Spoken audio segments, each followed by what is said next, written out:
Sir আপনার ভক্তরা আসছে, 2 মিনিট একটু কথা বলেন। ও শিট, নো, ভেরি গুড। আমি একটা কন্টেন্ট ভাবতেছিলাম, এর ভিতরে আবার ডিস্টার্ব ফিল।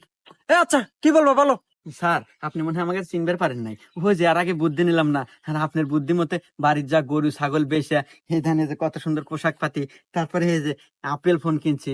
কিন্তু দুঃখের বিষয় কি স্যার জানেন, 2 মাস হলো ভিডিও করি, কিন্তু একটা ভিডিও ভাইরাল হয় না। চেনে রে? হ্যাঁ স্যার, 70 উপর ভিউ যায় না স্যার। তাহলে দেখেন এখন আমাদের উপায় কি, একটা বুদ্ধি দেন স্যার। হ্যাঁ স্যার, আমরা বাইরে লমুক হবে আর টিয়া কামে লমুক হবে স্যার। ও শিট, নো। ভাইরাল কি তোমরা মুড়ির মোয়া পাইছো যে চাইলেই হয়ে যাবে? এক সিস্টেমে হয় নাই, সিস্টেম চেঞ্জ করতে হবে। এই, তোমার কি বউ আছে? না স্যার, আমি ছাত্র মানুষ, পড়াশোনা বাদ দিয়ে ভিডিও করা শুরু করছি, বউ কোনে পামু? ও আচ্ছা, এই তোমার আছে? হ্যাঁ স্যার, আমার একটা বউ আছে, 3 মাস হলো বিয়ে করছি। তেনে রে? হ্যাঁ স্যার। এই তো লাইন পাওয়া গেছে। আচ্ছা, তোমার বউ দেখতে কেমন? হ্যাঁ আছে